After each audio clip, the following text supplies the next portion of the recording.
We're going to start. We're not going to be able to connect to these two screens. The meeting is being recorded, so for some reason the computer does not want to connect. My first computer crashed, so I'm using a backup computer right now. But let me bring up what I have here. So this is not going to be fun tonight. I had a whole slideshow prepared tonight. I had everything ready to go tonight, and we'll have to wait till the next meeting. But anyway, so go ahead, Danielle. Meeting tonight is for the conduct of town business by the town board. The public is invited to participate in the items marked on the agenda public comment. During that segment of the meeting, if you have a question or comment for the supervisor, please raise your hand and wait to be acknowledged. Please state your full name and limit your remarks to 3 minutes. Thank you for your anticipated cooperation. Thank you. So tonight we have two public hearings that are going to be going on, but first, let's please rise for the pledge.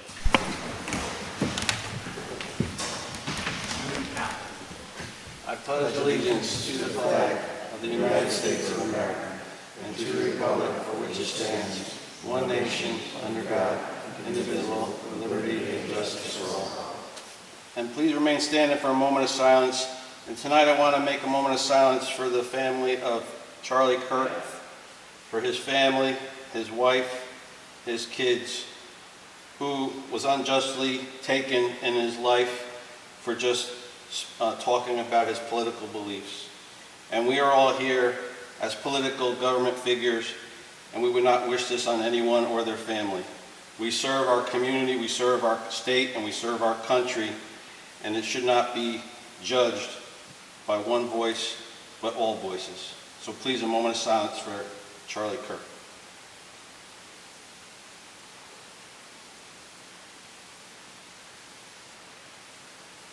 Thank you.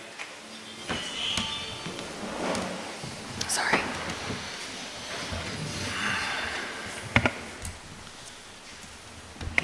Okay.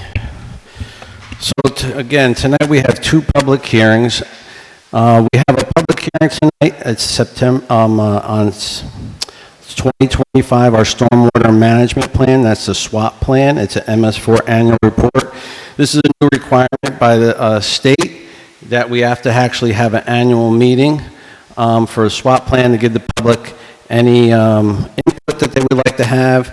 This is on our town-owned properties, and we have to have stormwater management. Again, I would have been able to show you all this up on my slideshow, but unfortunately I cannot. But all the information is on our website. If you go to the bottom part of the home page, you will see it'll say MS4 Stormwater Management Plan 2025 for the town of Marlborough. We do this with McGooey Hauser Etzel, which is our in-house engineering firm. They catalog all our town properties. They had come up with stormwater management plan. It's registered. It's submitted to the state for sign-off. All that has taken place, except we do need to get public input before we submit actually the final plan to the state. So if anybody has any input that they would like to talk about on our town properties for stormwater management, I know this is kind of an odd request because a lot of people don't have a lot of knowledge on stormwater management. That's why we hire professionals, but it is a new state requirement. So I'll ask for any public comments. Correct. Stormwater management as far as any of our properties, where the water flows, is it going to affect the environment? Are we having any, off flows that could cause environmental problems, or properties that are next door? Could it flood properties next door? Things of that nature. And so they go around and they make sure that our properties are all satisfactory for all those aspects, especially runoff. We have, in the town of Marlborough, there's a lot of runoff water. I don't got to tell Dave or anybody up here that we deal with it all the time. But a big part of it too is it's an environmental issue, because when you have these runoffs, it could pick up chemicals or different things that are on the ground. They could get into your drinking water, and that's why they come up with these plans. And McGooey Excellent. Howard and Excel have been doing this for us for many years. They've been our engineers for many years, but now it's a little too much. We used to do some of this with our code enforcement officer, building department, and our assessor used to help with this because of the town properties. But now it's getting so intense that we have to hire them to do this on the annual report. They keep our records, they give it to us, it's going to be on our website. Danielle's been working with Cindy to create this for links on our website. So again, if you have time, again, I wish I could bring them up my screen. I would show you directly on our website where you could go, but it has every MS4 report that we've had from year to year to year on there, and you can find them all on there. So, any comments? Mickey? I'll just say that the CAC will be looking at the website and I'll be promoting that so at least people will know a little bit more about it. Because I think that a lot of people don't understand Nope. what our drainage systems are, where they go, how it's processed. And I think people might be a little bit more careful about throwing litter on the side of the street if they know that sometimes it gets washed down, et cetera, et cetera. So I will make that a priority for the CAC meetings to make sure that it's on the website. Thank you. Okay, thank you. No other public comments. I need a motion to close the public hearing for our 2025 Stormwater Management Plan, SWAP Plan, and MS4 Annual Report. I'll make the motion. To close the public hearing. Need a second? I'll second it. All in favor? Aye. Aye, so moved. Tonight, we got the continuation of the public hearing on the local law of the town of Marlborough, Ulster County, New York, amending various provisions of Chapter 155 zoning of the Code of the town of Marlborough, amending Section 155-1, terms defined, adding additional permitted accessory use to Section 155-12B, R1 residential district, add an additional permitted accessory use to Section 155-12C, RAG1 rural agricultural district, and adding a new Section 155-32.6 detached accessory dwelling units on single-family properties. These are better known as ADUs. We had a really good discussion about this in our last meeting for the public comments. We have sent this out to the county for comments. We sent it to our planning board for comments. I believe our planning board will be talking about this at their October 6th meeting, which is coming up. So if anybody's interested in going to that meeting, you can hear what the planning board has to say about it. These are accessory dwelling units. Again, these will be allowed in the districts that were stated. 1 acre lot minimum. You could build up to a 900 square foot detached unit on your property as long as you meet all the setback requirements per codes and you meet Board of Health approval. Those are the two biggies. If you could do that and you could show that to the building department that you meet all the requirements, you can build an ADU unit on your one lot existing property. So that means you have a single family property, not a multifamily property. So you can't be a multifamily property already. It has to be a single family property. And you have 1 acre and you meet all the requirements, you'll be able to add a secondary housing unit. And this is for housing that is a housing shortage in the Ulster County and the state and as a whole.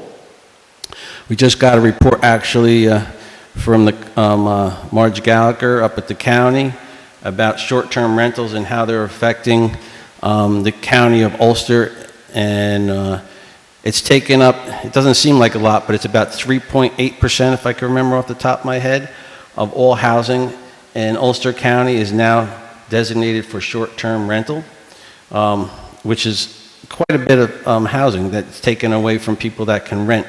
So when you have a short-term rental, you're not renting on a monthly basis, you're renting it on a daily or a weekly basis. And that takes away from the opportunities for people to rent a home within the Ulster County on a regular monthly basis. So there is a shortage of housing. Marlborough is, we're about 1% of our population of housing, a little above 1% for short-term rentals isn't bad. There's some counties, some places that are like 13%. It's kind of high. But Ulster County being the county we are, agricultural rural area, people like to come here, get away from the city for a couple days, and people are capitalizing on it. There's nothing wrong with that. It just takes away housing for people that want to live here all year round. So this is the main reason why we're trying to adopt this code. So does anybody have any further comments that we haven't talked about since the last meeting on this on the ADU dwelling units for the code change? Sure, you got to come up and just state your name. Come on up.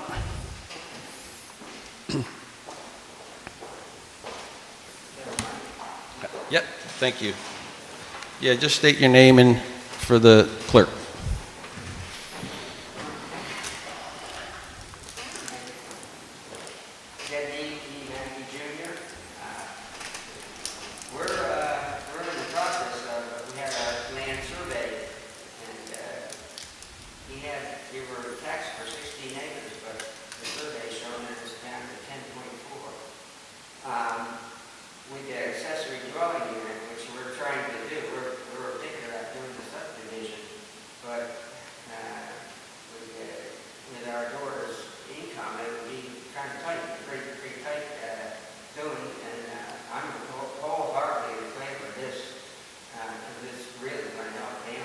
Yep. And it supports families. You know, families that have the elderly parent, whatever needs a place close by to, you know, for the other part of the family that, you know, it just strengthens our families. Absolutely. That's one of the main, one of the topics that came up at the last meeting and that we talked about in our discussions internally is this is a way for elderly parents to maybe downsize into a smaller unit and their children take over their house or vice versa, right? That the children are able to go into a smaller house to get started in their life where your parents could still stay in their home, and it's one of those situations that I think are going to become more common as things get more expensive and it's harder to move out. But you want your own space as an adult child now, right? You want to get your own space. This is a way to do that in a way. And just so you know, too, the county does have a program you could apply for that will help build these units for you. There's very few grants that are available. I will say about 8 or 9, but they can give you up to about $120,000 towards building one of these units. There's requirements, of course, in there as far as income level, as far as what you're charging for the units, and you got to do that for 10 years. But there are programs out there to help with this, but it's. Sounds like a terrific step in the right direction, really to help out families. So I'm wholeheartedly, like I said, wholeheartedly in favor of it. Thank you. And the grandparents can benefit too, because they're close to their kids. That's for tech support nowadays. Yeah. I wish they were here tonight. They could help. I'm actually pretty tech friendly, but it's just not operating tonight. So I don't know. But I appreciate it. Thank you so much. All right. Anybody else have anything? Mickey, come on up. I guess I could plug directly in. I have to sit there, Hi, Nikki Simonoski. At the last public hearing, if I remember correctly, was there, I think there was a suggestion that even in the hamlet where there's not, many homes are not on the whole acre. Right. So There are a few, but including that in at all, or is that not? we haven't decided yet. Because there's actually, if they have more than, so if you have more than 1 acre in the hamlet, you could just subdivide it and build a lot too, and build But they a can unit. do that, right? Yeah, you could do it after the fact. So, I mean, we're thinking about it. Because it's, what we also changed, remember a long time ago, is a lot line revision is fairly simple now to do in the planning board. So oh my God, look at this. What's going on here? Sarah's up there. How'd you get on?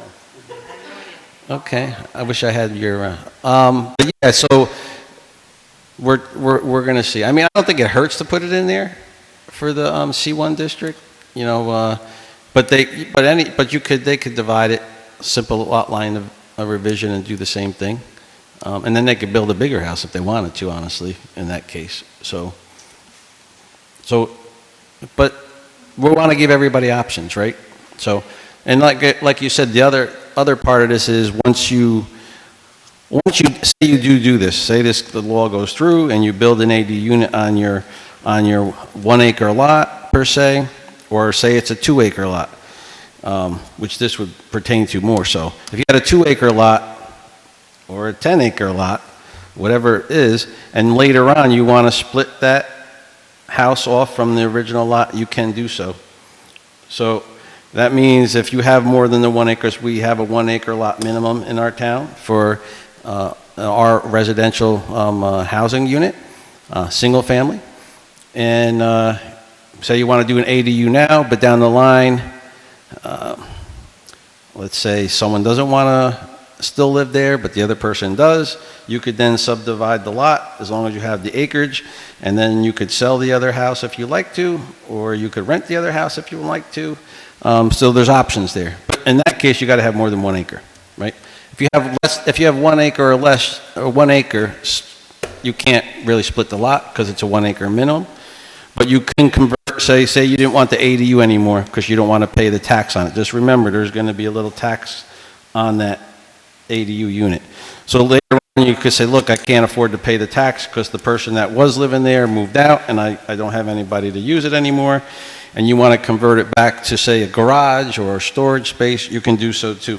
You could do that. You can convert it back. You'd have to go through the building department and you'd have to file all the paperwork. You'd have to show that you took out all the, basically the kitchen and all that kind of stuff that would be in the ADU, and you can convert it back. So we're trying to make it as simple as possible and help people out as best we can and have options as they go through life, right? Because things change as we go through life. So So, is the public hearing going to remain open until you hear from the public? Planning board? I was going to ask the board tonight if they want to, because I mean, we could close the public hearing and we're still going to take their comments. I mean, we're going to talk about them all. So, I mean, like I said, I don't mind keeping the public hearing open, but I don't know if I really necessarily have to at this point. I would just say I will take written comments if anybody wants and go from there. And then I will take, I'm going to get the comments from Ulster County Planning Board, and I'm going to get the comments from our town board, planning board, excuse me, and that's going to take a little while anyway. So closing the public hearing doesn't mandate that you have to vote on the law within a certain. no. And so, just to clear up, so if you did decide to do this, and then you decided that it's not working as you were explaining to subdivide, this law doesn't take away the need to subdivide. The what? The way this law is written. I interpreted it as it was, you would avoid a subdivision if you decided to build an ADU. Yeah, it's not a subdivision, correct. It's not a subdivision, but if you stop using it as an ADU, stop using it as a rental, and wanted to. If you have 2 acres or more, and you want to split it later on, it becomes a subdivision. You got to go to planning board. Yeah, then you got to go to planning board. All that's dictated by our other codes in their book. So this is just one part of the code. But yeah, if you split the lot and you have more than 2 acres.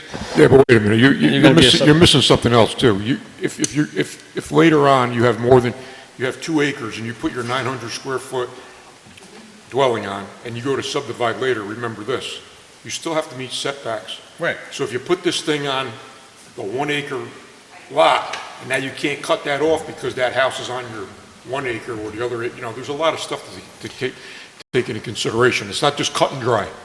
Well, It's yeah, not like we're gonna put this on our lot now, and then in 10 years, we're gonna cut it off. It's not that simple. I just want to make that clear. well, you can't do it unless you have at least 2 acres. Right. Right, but you also can't put it on 1 acre. Correct. And You then gotta- later on, you're stuck because you could cut that acre off, but the house ain't on Yeah, it. it's got to have certain setbacks from the other lot line and all that stuff.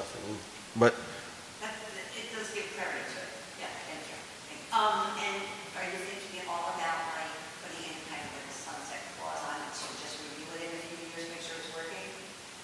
No sunset clause. If anything can be reviewed by any board at any time, right? I could go and review every code in the book, right? The whole board can, and we can change the code whenever we like. So, I mean, if another board, or we as a board, in a couple of years see that things aren't working right, then we would review it, that's all. Most reviews, as you know, you were on a board, most reviews come back from public comment after the fact, right? They'll say this is working, this isn't working. And then things that aren't working, then we normally will see if we can address them, if we can, right? That's how most of it happens. But yeah. Thank you very much. You're welcome. Anybody else? Sure. Go ahead. Where's the wording for this law to change it? Can I get it on the PDF? It's on our website, and if you go to, I think, what was it, we introduced this on the, Oh gosh, it was in August, which meeting wasn't it? was it? On the September 8th. If you go on our agendas for the September 8th meeting, you'll see the whole resolution with the whole code change in there. So it's on our, if you go on our town website and you go on agendas and minutes, and then you go to town board meeting for September 8th, you'll see the attachment to everything. It was in September 8th. Huh? It was in September 8th. That's when we did, no, that's when we opened the public hearing, so it's Yeah, the one I before think that. it was in August. Yes, the one before. September 8th is when we opened the Here it is. 25th. 25th? 25th. Yeah, the 25th. There was the one before that, because we had to introduce the law before the public hearing. Sorry. Yeah, I don't think we're going to close it. We'll wait. I mean, we can close it if we wanted to, but we could wait till we get the, I think it makes sense to wait until you get the planning till we board get the comments planning board back. comments back. Yeah, it doesn't hurt. Just that it got to stay on our agenda.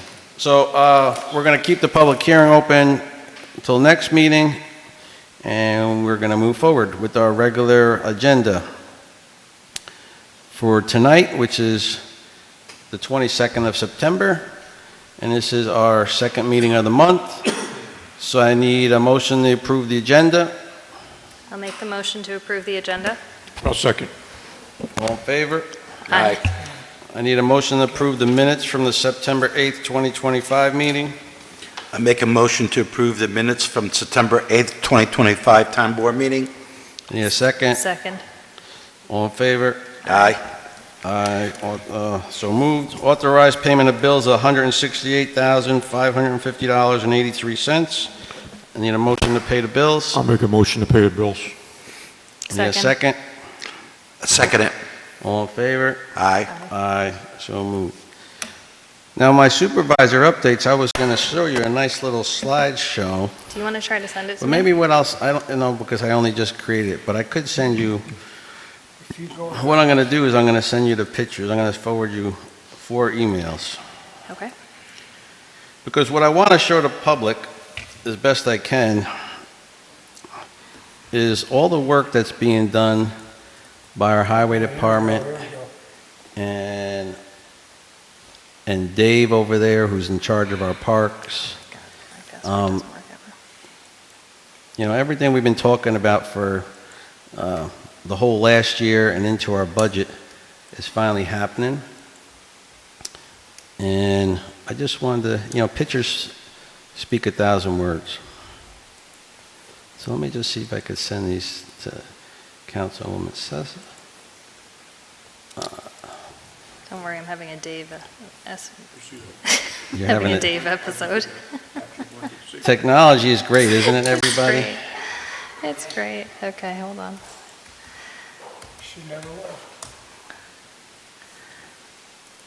Everybody happy to see Eddie back here? I think Eddie's the jinx, because Eddie is the kryptonite of technology, let's put it that way. Okay, I got some pictures here. Oh my gosh, I got a lot of emails of pictures. Did you see some? Yeah, So see, this looks fantastic. There's the new garage that was just put up on Saturday, up on the ballpark fields. So last year, we drilled a well up there. This year, we've had in the budget for this garage to be built. This is going to store our equipment. It's also going to store stuff for the baseball fields. We had 2 old sheds up there that are falling apart beyond belief. It's also housing the water pump, so now we can actually water the fields, because that was the biggest issue with those fields. They get hard as a rock, and you can't even use them. So now you'll be able to water them. So that just went up on Saturday. This went up and finished this year. It's almost there. There's the bocce court up on the ledge above the original bocce court. That's done. Looks right. It looks good, right, Eddie? Dave did a lot of work with this property to get it to where we could even put a bocce court there. A lot of rock was put in, a lot of boulders were put in. Jay Mack is up there. You can see his machine's still there. They're still doing work on it as they speak, but it was a big help this year in bocce. Bocce's become unbelievably popular. Unbelievably popular. It originally was started by, right here, Councilman Molinelli, who started this league, and Mac took over this league lately, and he's been doing an awesome job, but it's expanding like crazy. So, It's like 30 teams. yeah, now they want us to build another court, but I don't know if we could. Okay. We have no more space for this. But it came out beautiful, and I want to just see the picture of it. And here's some of what Dave's been doing for the last month or more. So, if anybody goes by 9W and you're heading north, and you look before you get to Cluett-Shanks Park, which you don't realize, there's a waterfall that's actually right there, and it's part of the park, but it was always covered and it was falling down. And Dave not only went through the whole entire park and cleared out, you could see in the middle there, trails to get to it. I mean, there's all kinds of trails in there. Him and his team fixed the entire waterfall.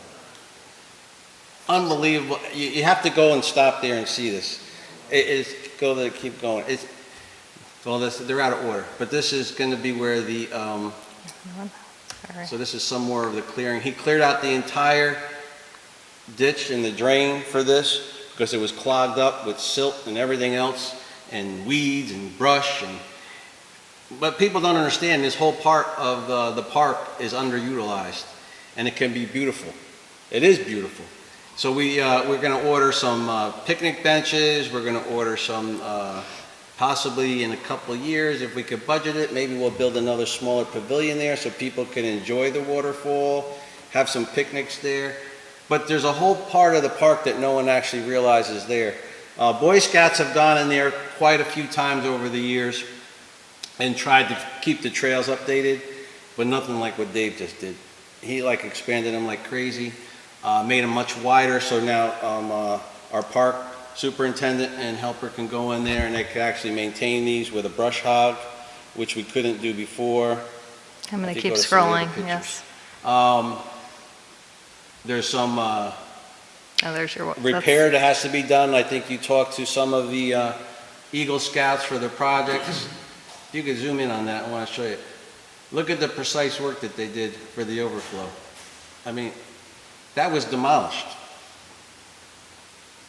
I mean, you're talking hours and hours and hours of work to do this stuff. So, look, this past weekend Chief let me borrow his little backhoe machine to do something in my house. I don't know how Dave does this work, because this is unbelievable work that, it's very hard to operate these machines. I know you've been doing it your whole life, but I just can't give you enough credit, Dave. You make something, I talked about this 2 years ago, and you never forgot. And all of a sudden, I saw you working on it. I was so happy to see it. So this is one of the bridges that the Eagle Scouts had originally built. I think you talked to Mark, and I think they're going to come in and look at rebuilding some of these. You're going to rebuild this one, and there's another one as you walk the trail. Yeah, Behind Long Pond. there's a few of these bridges within there. And you can see another part of the trail straight ahead in that picture. But you got to go up in the park and kind of see it. It's unbelievable. Oh, here we go. Go ahead. So this is part of where the pickleball court's going. Manny's favorite project, right, Yep. Manny? Yes, and they're doing a good job, too. So the pickleball courts, 4 courts are going to be going here overlooking the pond in the back. The guys, the highway, John, Mike, Gary, you know, they're doing an unbelievable. Vinny's the one on the machine right there. Unbelievable job they're doing. So this week the fence is going to start. They're going to put the poles in for the fence. Once the posts are in for the fence, then they're going to blacktop it the following week, I believe. And then once they're blacktop, the fence guy will come back and put up the rest of the fence. And then we're going to get it painted with all the things that need to go on there for pickleball court. And then we'll be able to close it down for the winter. No. But it'll be done before the winter. Now, their shirt is not so happy about this part. I had to show this picture. I'm dealing with it. But this was a Girl Scout project that was done many, many years ago. It was a ball pit that was put down pretty much right where the pickleball court's going. It was close. It could have stayed, but it was close. But the decision was made to move it, and they put it up by the playground area, and there's a lot of mulch around there now, and I think it'll get good use up there. I do think it's good that it's away from the water. I know there was kind of a repetitive issue with kids hitting a ball into the pond, so it's good that it's away from the water, but I do think when they blacktop the pickleball courts, they should really drop some blacktop in the bottom of this. Well, there's mulch in there now, but I don't know how long it'll Yeah, but last. but the point of It's not Gaga mulch. ball is not, What is it, it's not Dave? going to work with It's not mulch. What is it? Outside is mulch. This is inside the fenced-in Oh, area inside, up top. okay, you're talking Inside that wooden structure is about 12 inches of sand. Okay, I filled it with sand. all right, that's good. So when we moved it, we put Is it it in the hard ground. enough to bounce, though? The whole point of Gaga ball is that ball has to bounce. Well, the last one had sand in it, Okay. right? Yeah, it was, right, which goes back to the original point, which it's a dirty, disgusting mess when kids play in it. They come out covered in sand. So I really think it, you know, if you have blacktop going there anyway, it can't be very much money to drop some blacktop in the bottom of that thing. That's big bucks, that's big bucks. Yeah, come on. Okay, we'll tell John about that. I don't know what a Gaga ball pit is, so I'm confused. I will send you a video, but the kids, But they do, they got hit the the bounce. ball, it has to bounce off the bottom, and it bounces off the walls, and the kids have But to get out of the way of the ball. The So if point it I doesn't wanted to bounce, it really doesn't make work. is, for any of the Girl Scouts out there that are listening, we It's didn't there, right, it's there. throw your pit away, your ball pit away. It's moved and it's in the playground area up at the top of the park now. It just got moved, all right? We didn't know if like the people playing pickleball, which are typically older people, would be happy with balls being thrown at them. I don't know. So also you'll notice by the pickleball court, what's closer towards where the dock is, there's a nice fire pit now that we put in. This is going to be used for whenever, Boy Scouts and all that, camping, but it's also going to be used for our winter festival that the Recreation Committee puts on in the winter. So this year, we could actually have a real fire and roast marshmallows and things like that. Last year, we had I don't know what you want to call it, but Enormous bonfire that you couldn't really get close to. So check it out. We were able to do it within the budget we had for the pickleball court. So we added that in, and the highway guys and Mr. Scatoro put it in there. Mikey helped put it in, so it came out great. So that looks nice. Our recreation committee, with donations from local farmers. I don't know if you want to talk about it a little while you're sitting out there. So we received donations from, Arlette, come to the microphone, because they're recording. I know Cardonia, Doc Pascal, right?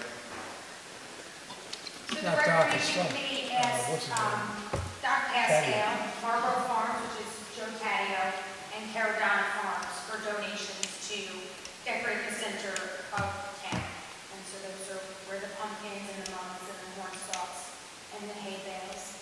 all Yep. came from. Well, looks really good, really good.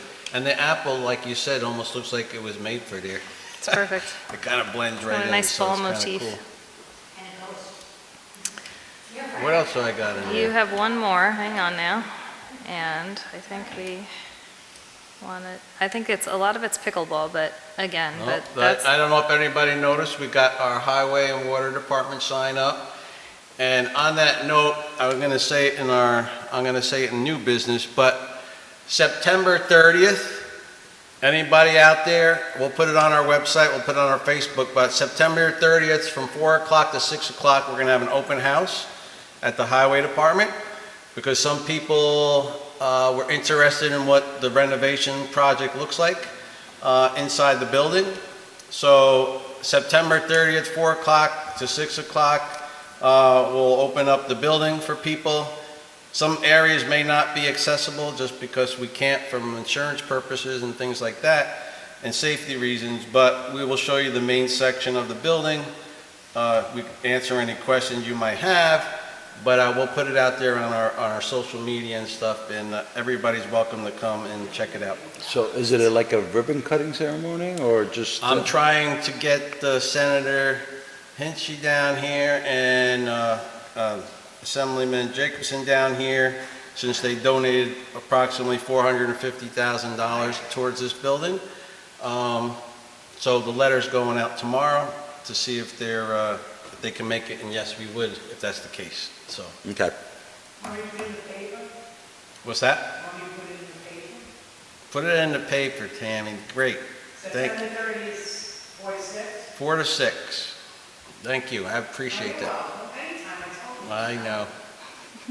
And this was, the guys did this is a quick fix right now. I think next year when we're gonna use cement here, but this was down by King Street.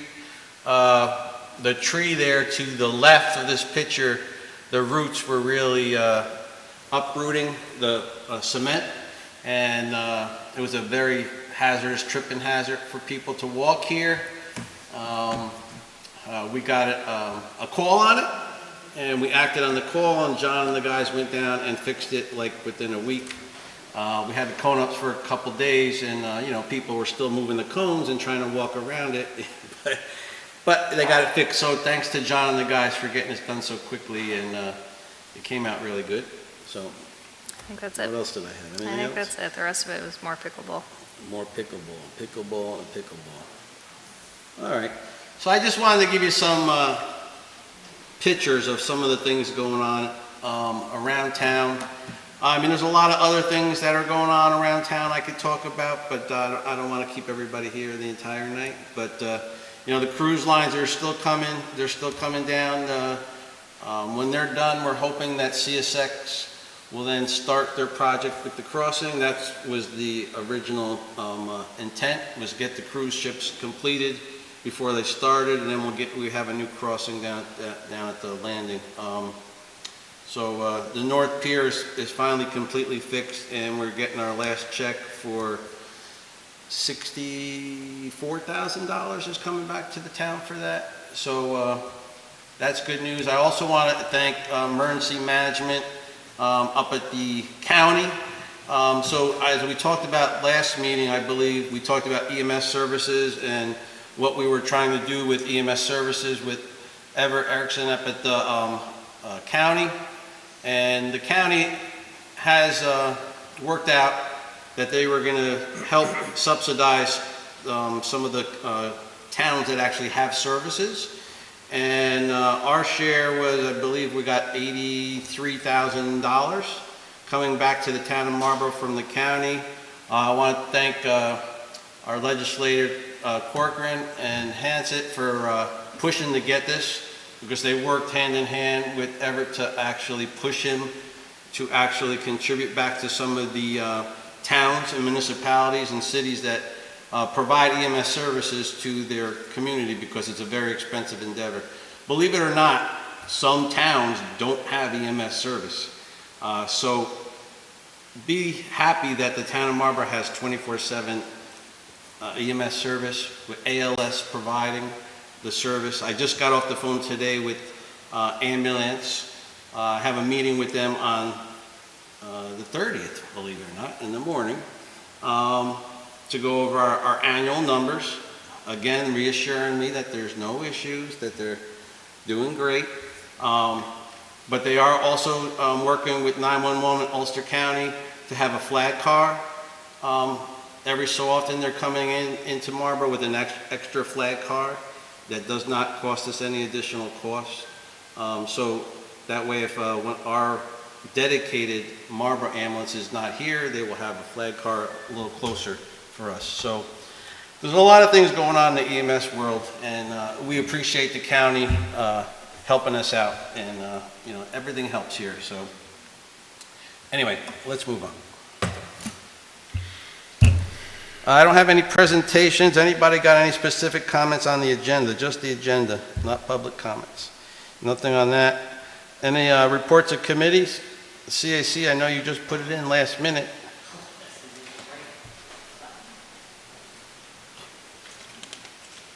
CAC has been following the traffic implications and progress of the Orchards on Hudson project. Several members attended the last planning board meeting and frankly were disappointed that the planning board has not received a written opinion from the DOT to address the questions from the public traffic implications. Likewise, it was also revealed that the school board never had the opportunity to speak with the developers at one of their public meetings to discuss how the project might affect school busing or other school considerations. Connectivity within the project and the hamlet will remain per the plan. This is a planning board decision, but the CAC has an obligation just to report our observations. The EV charging station installation should commence on September 23rd or the 24th, that's tomorrow or Wednesday.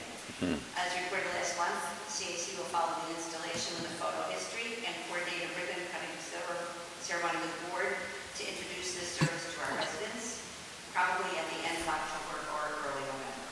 The CAC is very pleased that our recommendation to continue to consider installation of the EV chargers coming to fruition to serve our residents and our visitors. And finally, we are continuing our plan for recycle, reuse, repurpose Community Day of Giving Drive. The community center will host invited civic groups and interested parties there to the community center to provide a pickup place for a single day of giving and exchange of services. We hope to have 10 civic or social groups participate. So far, we are expecting groups to collect usable coats, shoes, and discarded glasses, and hearing aids, and more as well. Our Facebook page is posting invitations to participate, and our email address is TOMNYCAC, or Town Marlborough, New York's Conservation Advisory Committee, @gmail.com. Respectfully. Thank you. I'm glad you brought up the charging stations because I want everybody, they are hopefully starting tomorrow, maybe the next day if they get further behind, but charging stations will be going in at the Cluett Shantz Park off of 9W at the southern end of the property. So you might see some activity going on there.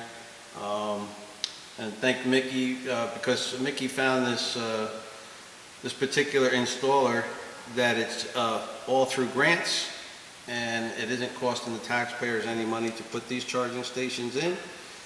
So the CAC was tasked with this, I would say.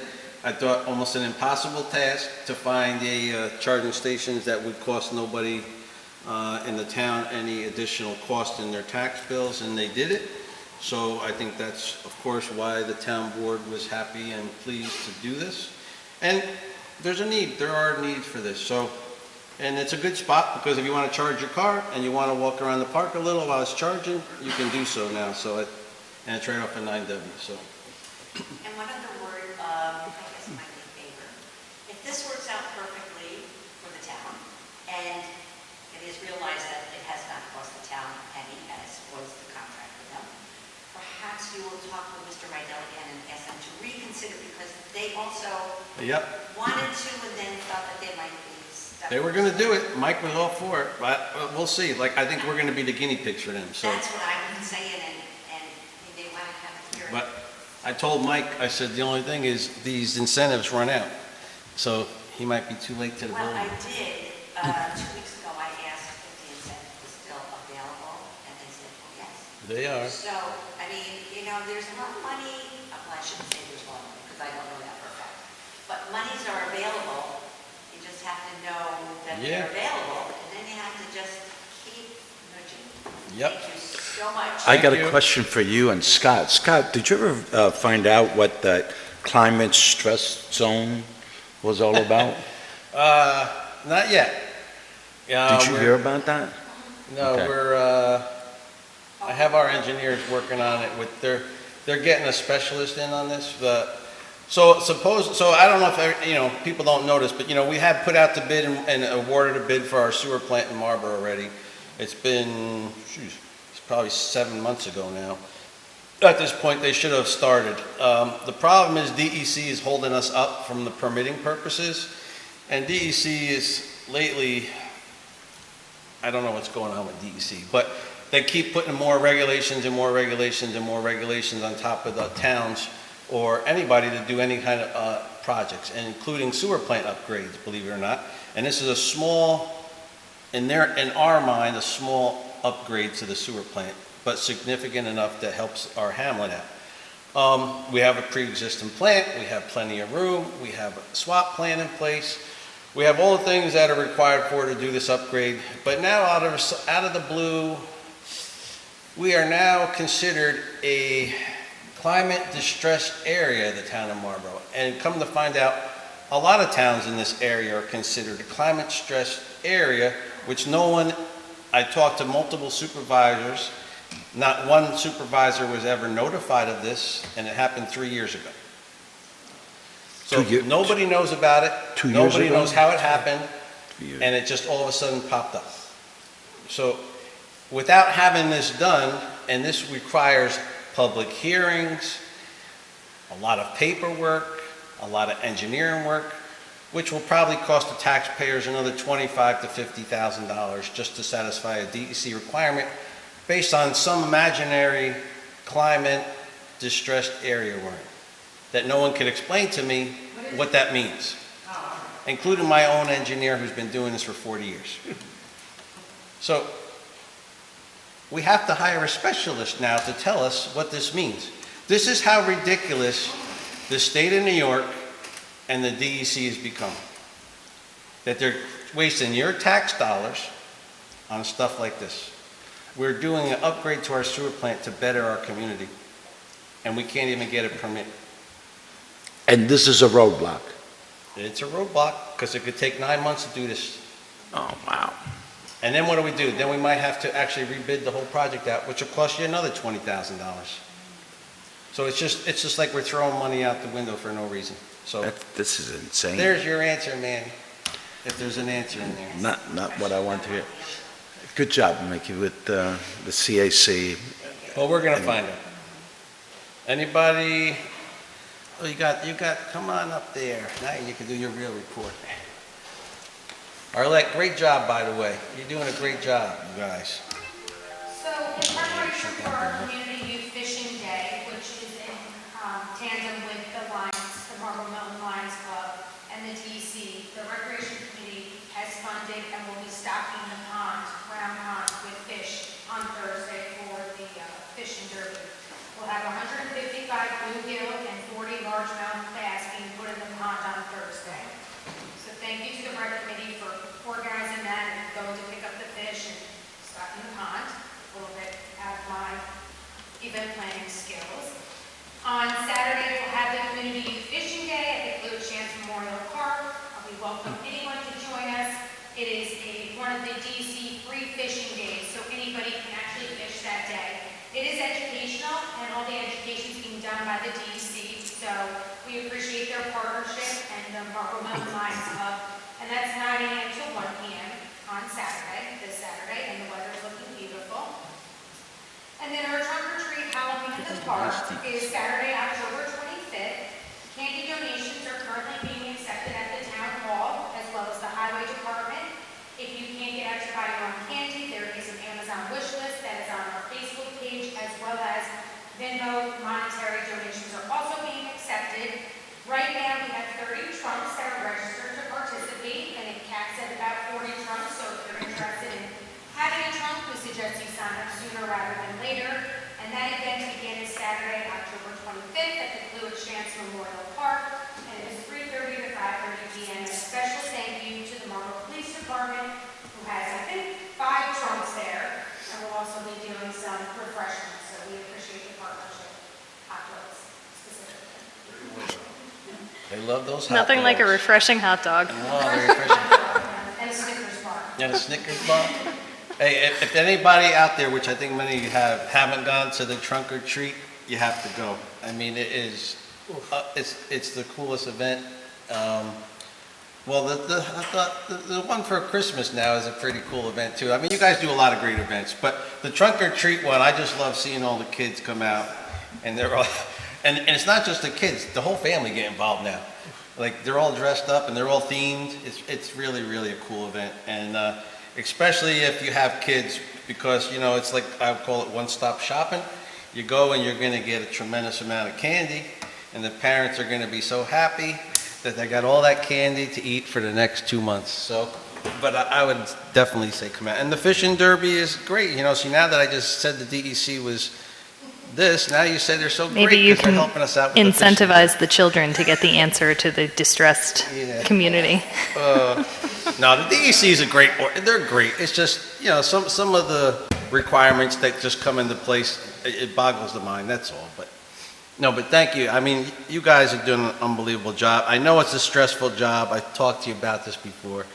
Trust me, everybody, it's not easy being on the rec committee, especially being in charge of the rec committee, because for all your good efforts and all your good, you know, thoughts and ideas, some people, no matter what you do, they're going to criticize you. It happens.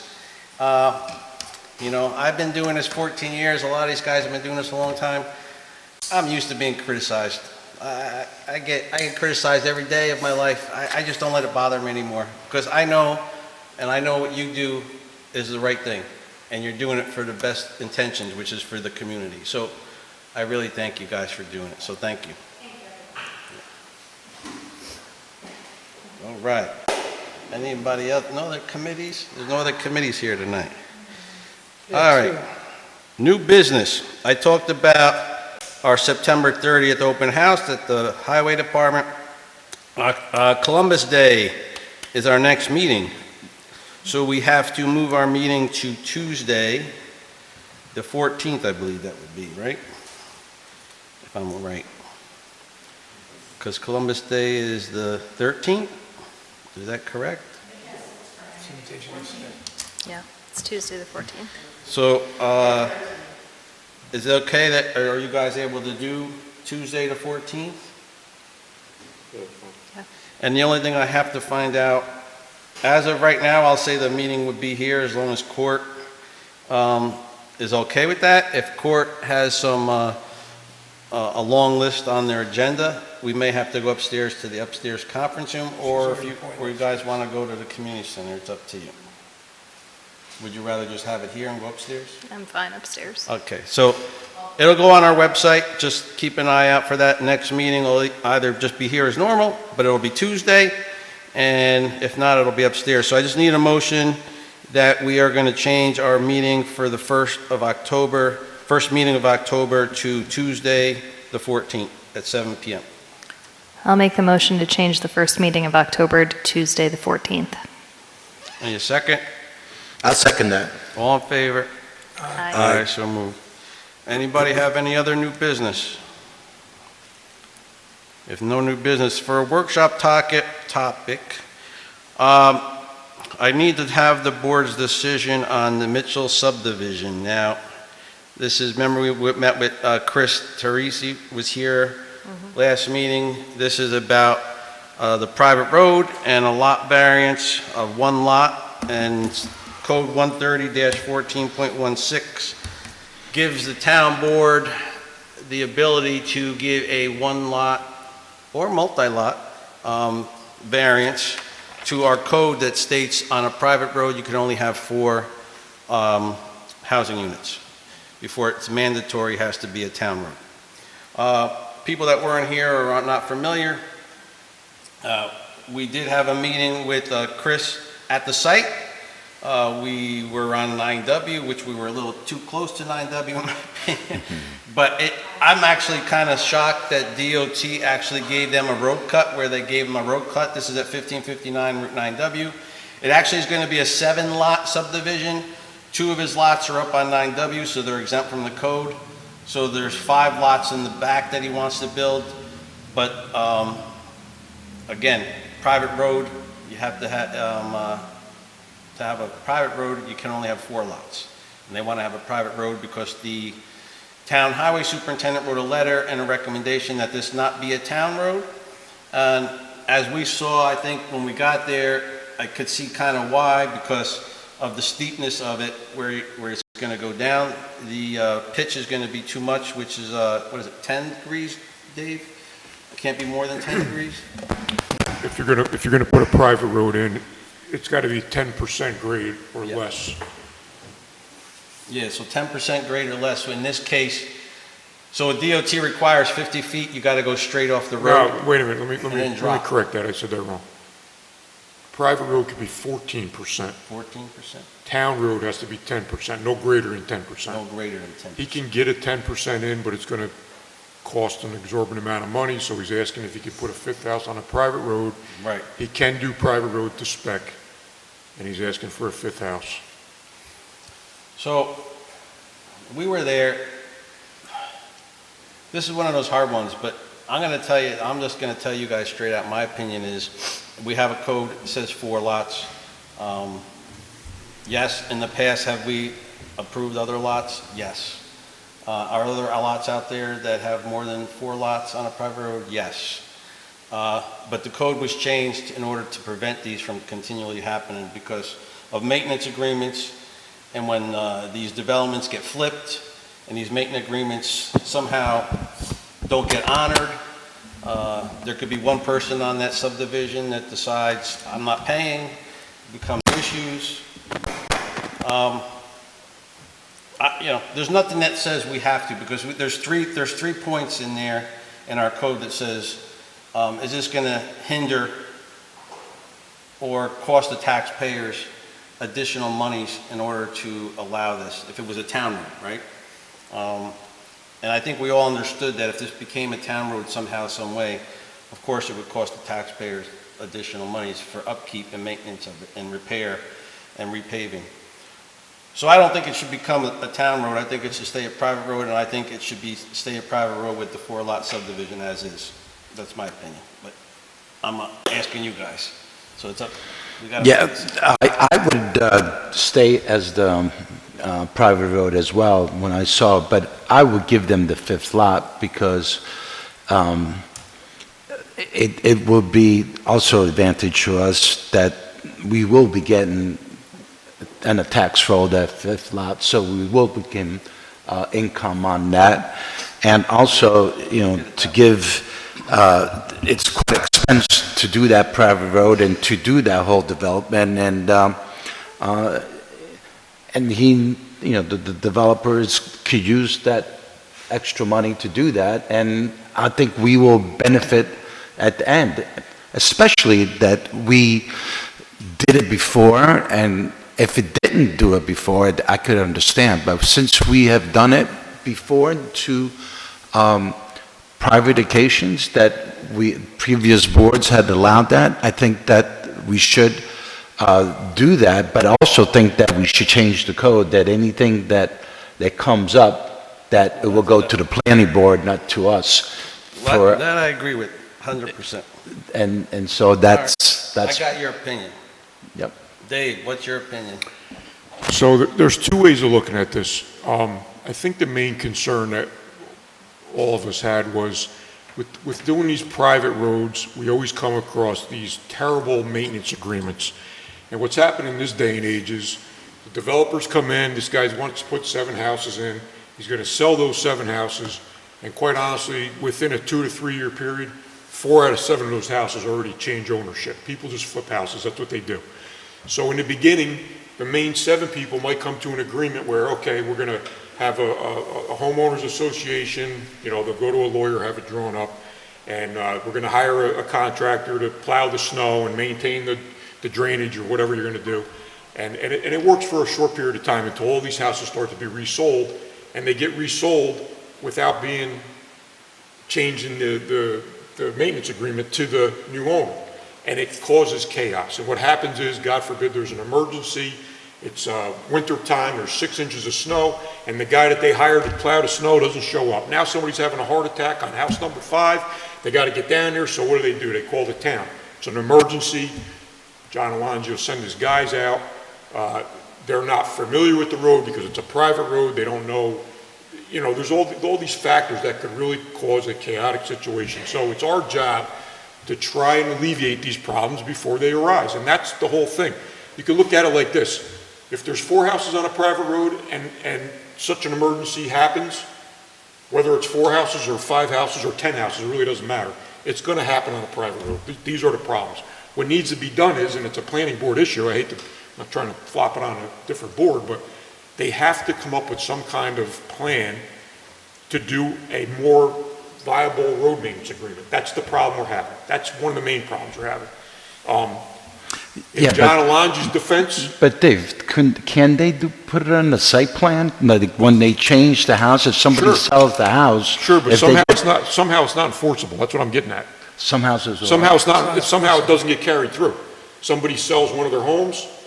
Yeah, but they have to have it on the site plan for, when they change it, they have to have plans in order. When you're selling the house, you gotta get a site plan. Somehow on it's it. overlooked. And if it's loud and clear, hey, you are Man, buying, I could poll 100 people that live on different private roads, and I will guarantee you 99 of them have the same complaint. I've done it, I've asked. I mean, this is the only, it's a document and the it's reason. written. Well, then So, why isn't it, then what, you know, then how come it happens? How does it slip through the holes? Because it does. When they go to get their financing or whatever, the banks don't even, they don't check up on it, and it passes through.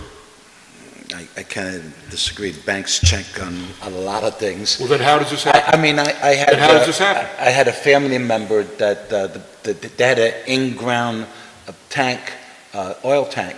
They said, no, that's no good no more. You have to have an above-ground tank, not an in-ground tank. If you want my money, if you want to borrow I it, you understand better that. get it from the in-ground. I mean, they check it, my point. I understand that. That's all. I totally understand what you're look, saying. I'm telling you, I know several people. That's a very different Yeah, it's very example. different, yeah. I understand human nature. but- That's my only concern. That's my concern.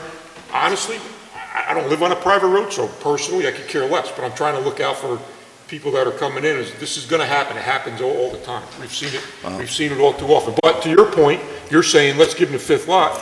I don't disagree with that, because this problem is gonna be whether it's 4 houses or 10 houses, it doesn't matter. It's just what grounds is the 5th lot on? We have a code, right? We have a code that we should be following unless there's an extenuating circumstance for us to not follow the code. And I can't identify what the extenuating circumstance is here. If you waive it for this one, then then you have to waive it for every single person who walks through the door, and if that's the case, then why do we even have the limit on the code? Right.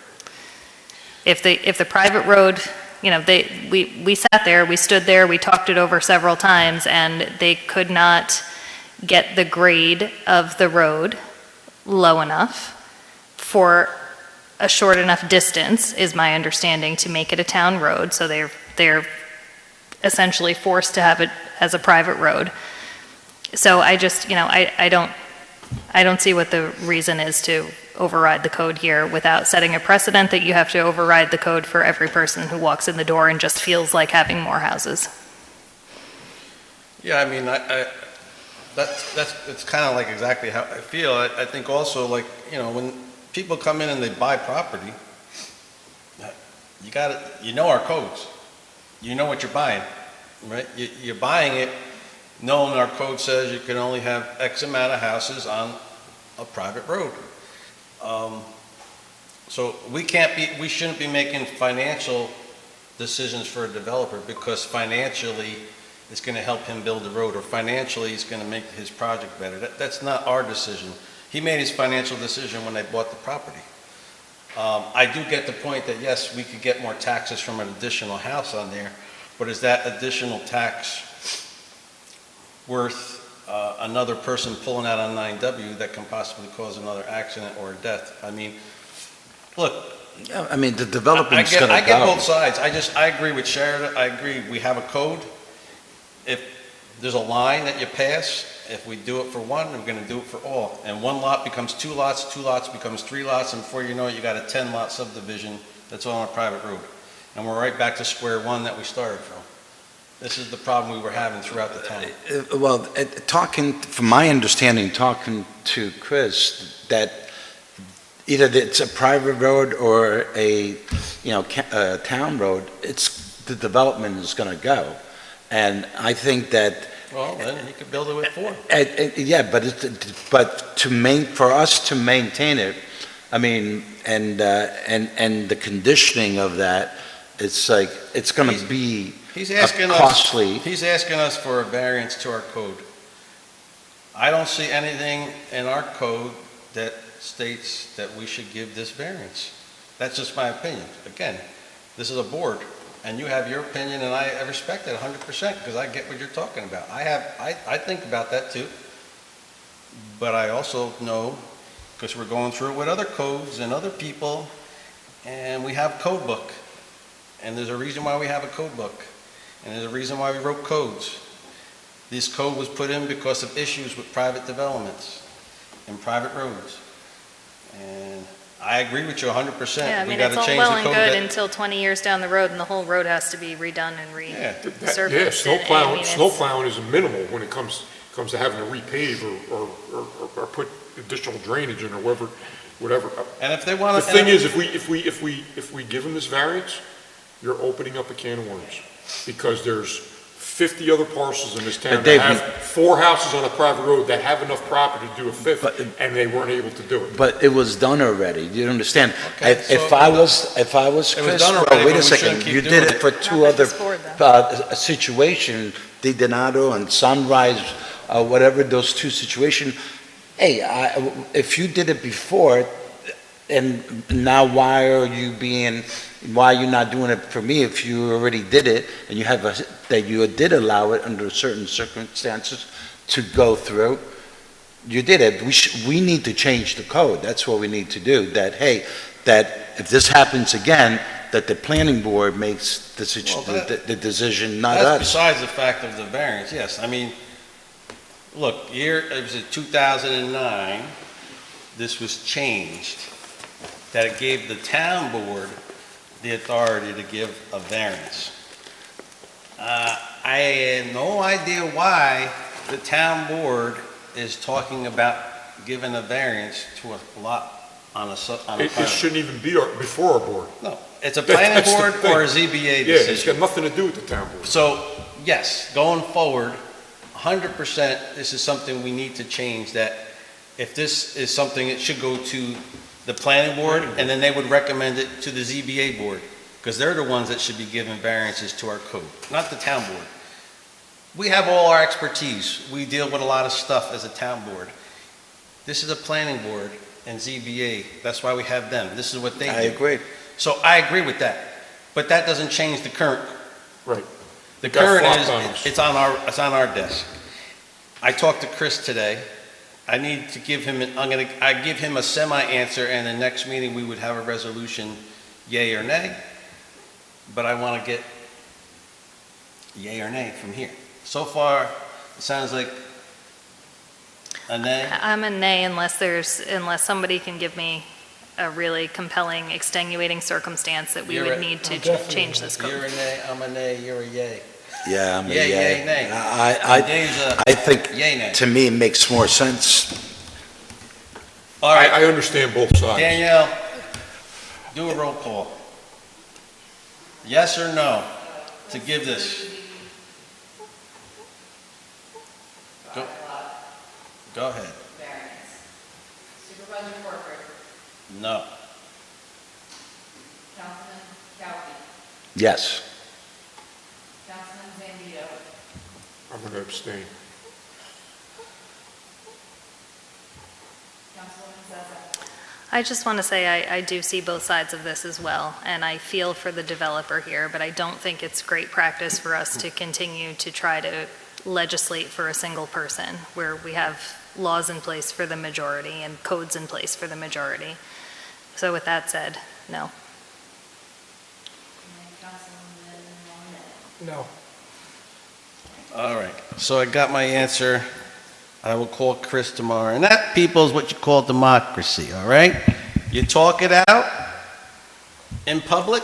I could have done this in a private session, but I chose to have it in public, because I think that's what we are. We're a transparent board. And talking about transparency, can you bring up our town website, please? Yeah, hang on, right here, we go. Okay, so, because some people have been asking about how do you get to our codes, I mean, our minutes and agendas, and just so everybody knows, we only tape the town of Marlborough board meetings. Those are the ones that are published on TV. We don't tape planning board meetings. We don't tape ZBA meetings, okay? They're not recorded, they're not posted anywhere. But they are recorded through our minutes. And if you go to our homepage, it's very, very simple. You go to Agenda and Minutes. And right here, you say, "Ooh, look at all this. Look, you're going to see planning board minutes." We pay a lot of money. Well, we don't. The people that come to the planning board pay. You could go all the way back to 2014, and you'll see every planning board minutes here that can tell you everything that was said, everything that was done. There's no hiding anything. There's transparency here. I make sure that these are put on our site. Danielle does an excellent job of getting them on here for us. Same thing with the zoning board. Same thing with our town board. I read this stuff on Facebook. We are not hiding anything from the public. I would have to say we must be the most transparent board you're ever going to meet. I'm available. Everybody up here is available 24/7. Trust me. Right, Tammy? You can text me anytime, and I'm going to talk to you. I'm going to text you back. You might not like the answer, but I'm going to get back to you. All right? We're going to post minutes. We're going to post agendas. We're going to post updated agendas. We're going to put our MS4 information on here. We're going to put our, you go right to our homepage. Let's go back. We're going to put videos on YouTube of this meeting. We're going to have this meeting put on our local channel. It's broadcast weekly. Okay? Again, I could have just had this discussion behind closed doors, but I didn't. I had it out here. Here's our town code. You know, there's a site out there that's trying to, which is a great thing. They're trying to promote transparency and things throughout the town. But it seems like everything they're posting is right on our website already. Here's our town code right here. Boom. Click on it. You type in anything you want. It'll tell you anything you want to know about our town code. 155, building, anything. People say, "Oh, I can't find it." I don't know. Is that too hard? Town code, front page. Boom. It's right there. Directory. Hit directory. It'll take you anywhere you want to go. Forms. It'll bring up every form.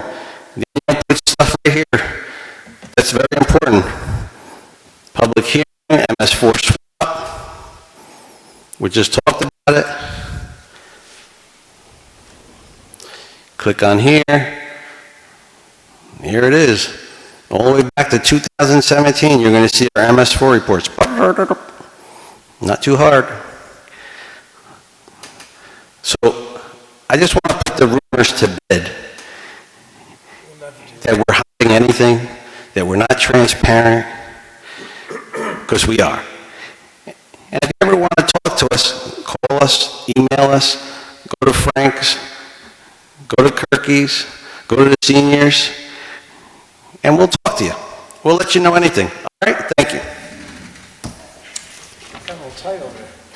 Well, you know, I'm just trying to, like, people don't realize, I don't like to go on Facebook, and I don't like to talk on there, because I think a lot of stuff is on there is so much misinformation put on there. But the bottom line is, if you want the real information, go on our website, look at the minutes, talk to me, talk to one of your board members. That's why we're here. That's why we got elected. We're here for you. We're here to answer your questions. Again, you might not always like our answer, but we're going to answer it honestly. We're going to tell you the truth, okay? There's no sense of trying to hide things. This is the 21st century. You can't hide anything anymore, okay? So, you know, we're not doing things favors for certain people. We're not doing a favor for this guy or that guy or whatever. You know, we do our best to, you know, the law is the law. We do our best. Some people don't listen. Trust me, some people don't listen to when we send law enforcement out, or we try to enforce our own codes.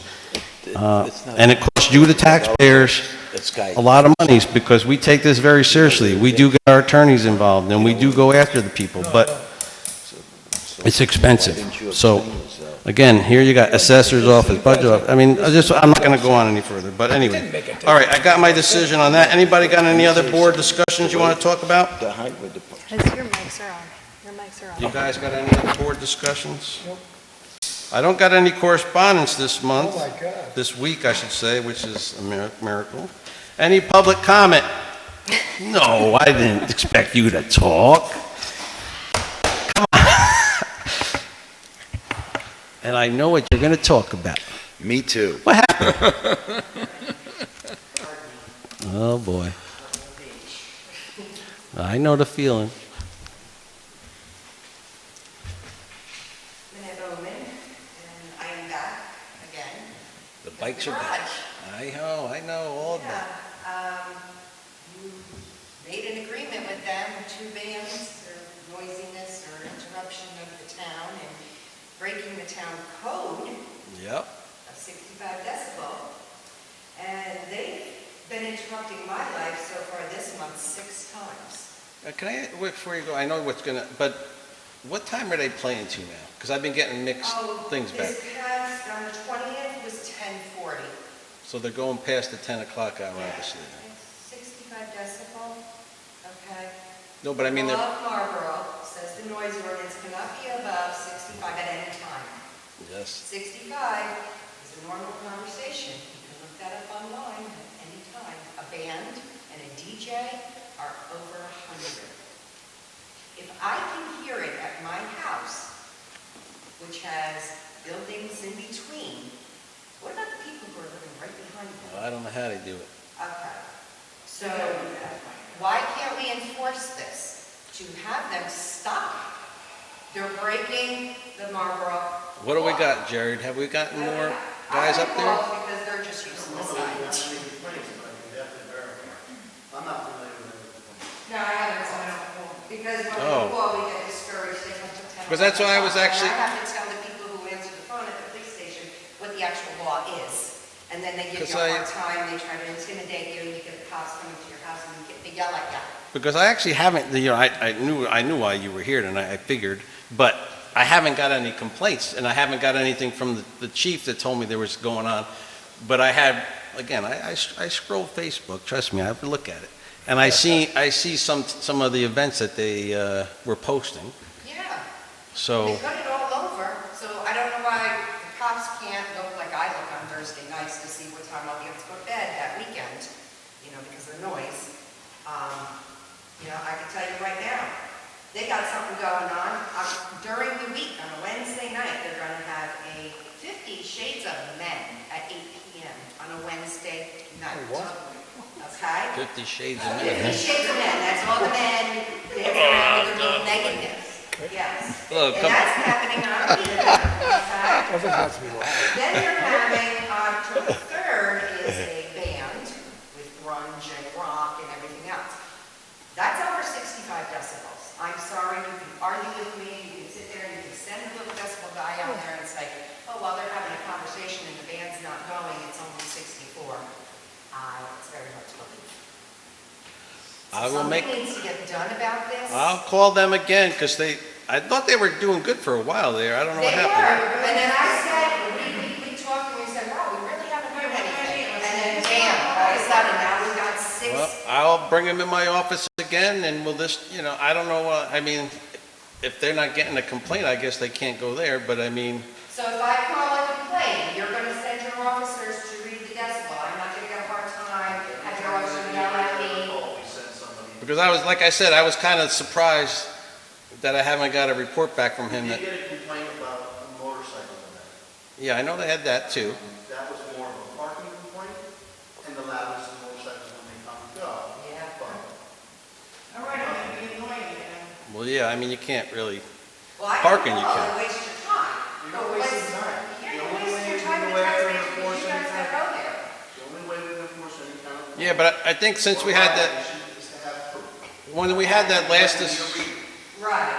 So once 50 Shades of Men? Then whatever applicable offenses are violated, we could write It's like the mansion over there. And since we had the last discussion, Chief, we actually had discussions with the officers about where to take the decibel levels and stuff. That's all. That's changed now. Property line, they have 4 Their lines of property. property. Their property line, exactly. Yeah, I mean, that was some of the, I think some of the the, last reading was not your problem. Yeah. That was the rules last. and everything else. That's all been straightened out. As far as I understand, they're clear where it is. So that's. look, I will call the owners tomorrow again, find out what happened and what changed, because we had an agreement, and I know they were kind of sticking to it, so I'm surprised They that, just went a little spray, like little kids, when you don't cut the rectal.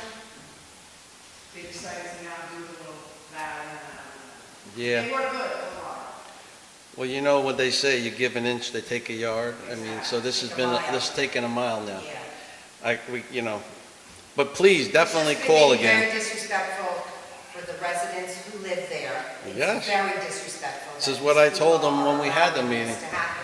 I said, you have the right to have a business, but they also have a right to live there too. So, you know, you gotta, It wasn't good for a while, so. no, I know. You had told me that, It is that, yeah. last, so I was kind of shocked. But I have been noticing that he's been putting more of these things out there, so. All right, so I will call, and I don't want any problems from your officers, because they don't even send the one who sits there and yells at me about it. That's- We'll get them there. And I will make All right, I'll start. 2 calls tomorrow to the 2 owners and see what we could do. All right? Again, I can't promise you everything, but I'm gonna Shutting them try. down is one thing, that they have to get the citation, which will maybe discourage them from breaking the law in the future. She knows a lot of no problem. Yeah. As important on the side as they are for you, they are for us as well. You're not the only resident involved, you just haven't had the violation. If they're in violation, there's no problem writing them a ticket. You can warn a dozen times, no problem. Thank you. Thank you. Thank you, and I apologize again. No, it's not, we got slack and falling in. Yeah. Anybody else have any other public comments? I'm gonna be funny. What's the rooster ordinance around there? I couldn't hear you, Yeah, Ken. you have to have roosters in the ham, roosters and chicken in the ham, because I can't find that on the website. What is it? It's law. Roosters?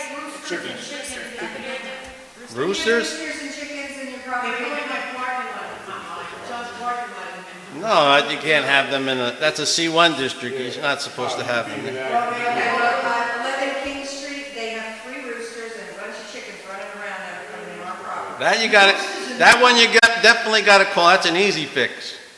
That's an easy fix, but you got to call it in, so I know what, so they know what address it is. the roosters yelling at in the parking lot.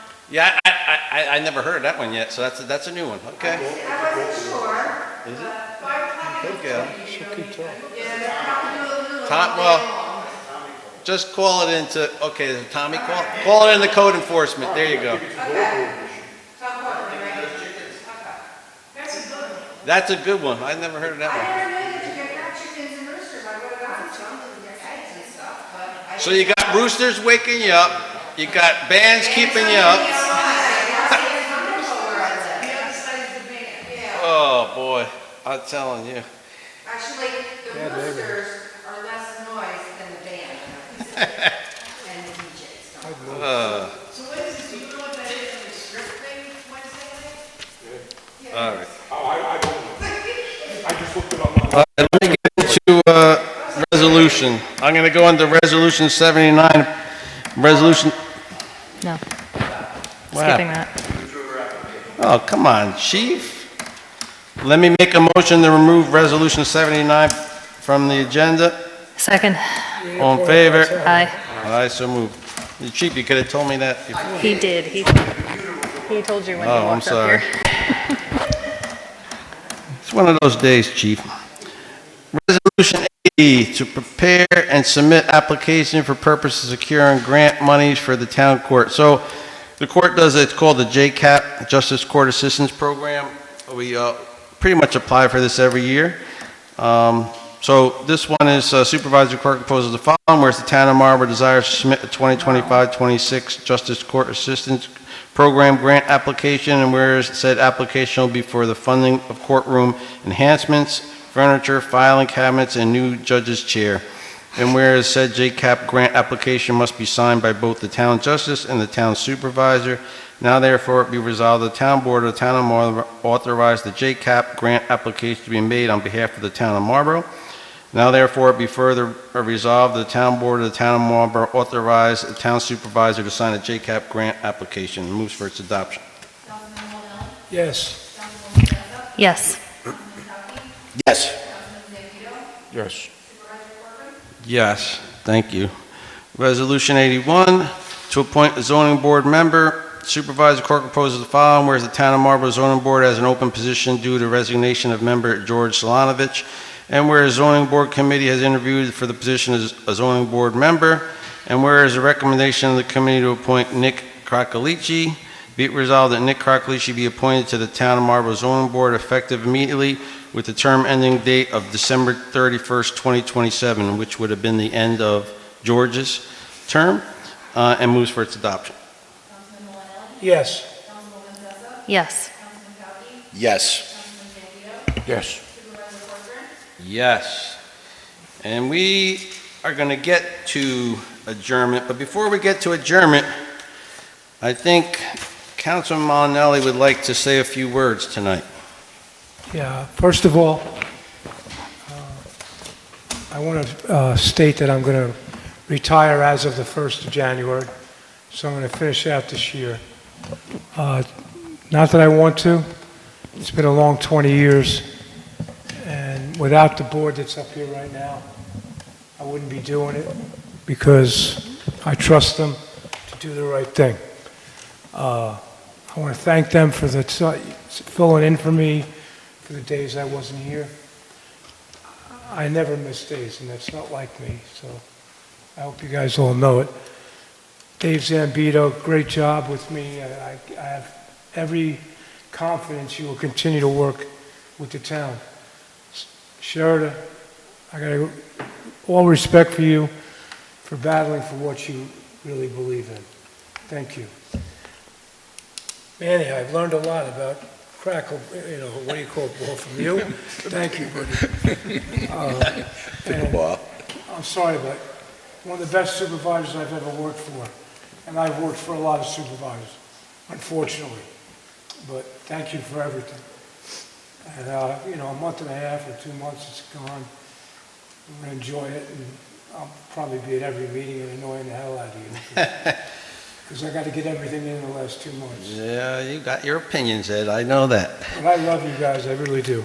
So I will announce my retirement. Chief, thank you for everything. Gail, same out there. Hopefully continue in the same way. Yes. Well, I don't even know what to say, Ed.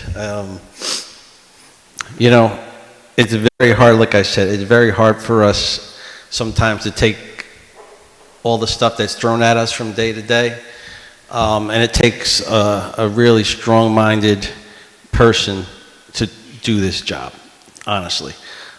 You never know what it's like until you step in the shoes of being on a board like this. Trust me, I didn't realize all the stuff that goes into it. But Ed, for 20 years, has been serving his community on this board. At the same time, in his early years, running Marlborough Youth Baseball, basketball, football, working with the school district when his kids were there. He did a lot of community work for this community over all the 20 years. He never stopped giving back. Even in the last year where he's not felt well, and we were more than happy to pick up the load for him while he was out recovering. And we love you too, Ed. And I know this is a hard decision because I know you love this job, and we're gonna keep this going for you because, like I said, I've been doing this 14 years, not as long as you, but I really truly believe this is a really well-rounded board that really, really cares about doing good for the public, right? Take politics out of it. Trust me, take politics out of it, because trust me, nobody up here is up here for the politics. We're not. We're here for the town.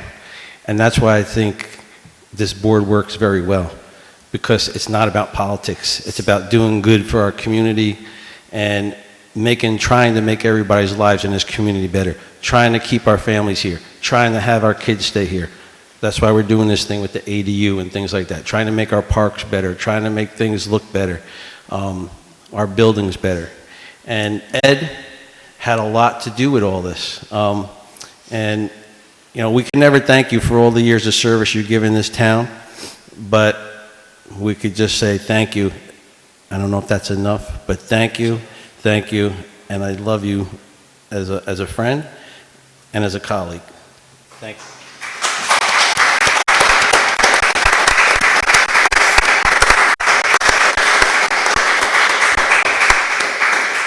So having said that, Ed, it's what time? Okay. At 8:33. 8:35, I'm sorry, Dan. 8:35? And I got a second, Make a motion to adjourn? and all in favor? Aye. So moved. Thank you, everybody. And sorry.